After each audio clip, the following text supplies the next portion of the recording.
সামনেই ফলহারিণী কালী পুজো বা অমাবস্যা।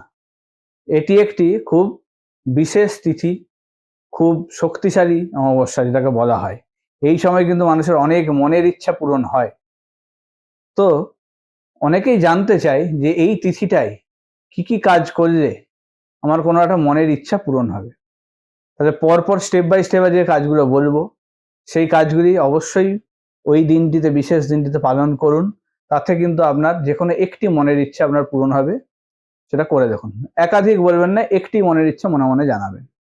নমস্কার, আমি অ্যাস্ট্রো স্পিকার গৌরব। সামনে ফলহারিণী কালী পুজো বা অমাবস্যার দিনে আপনারা যেটা করবেন, খুব সকালবেলায় ঘুম থেকে উঠে স্নান করে নেবেন।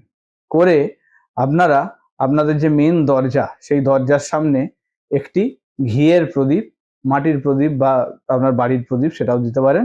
ঘিয়ের প্রদীপ অবশ্যই সলতেটা, আগুনের যে ইয়েটা, সেটাকে উত্তর দিকে মুখ করে জ্বালাবেন।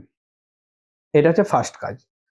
তারপরে সেকেন্ড কি করবেন, সামনে যদি কোনো অশ্বত্থ গাছ থাকে সেখানে দুধ, তিল এবং গঙ্গা জল, এই তিনটে জিনিস মিশিয়ে সেই গাছের গোড়ায় অবশ্যই এটা ঢেলে আসুন। চেষ্টা করবেন সকাল 11:30 সাড়ে 11টার মধ্যে এটা করে দিলেন।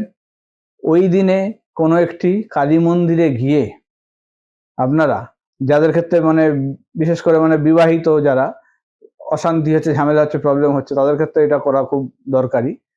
লাল সুতো কতটা নেবেন, 7 হাত লাল সুতো, সেটাকে নিয়ে আপনারা 5 রকম ফল সহযোগে ঠাকুরের কাছে নিবেদন করবেন।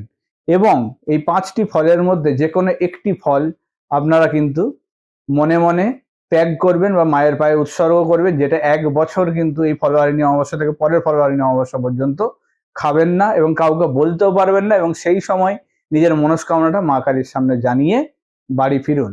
এতে কিন্তু আপনার সেই ইচ্ছা পূরণ হবে। করে দেখুন। ভালো থাকুন। নমস্কার।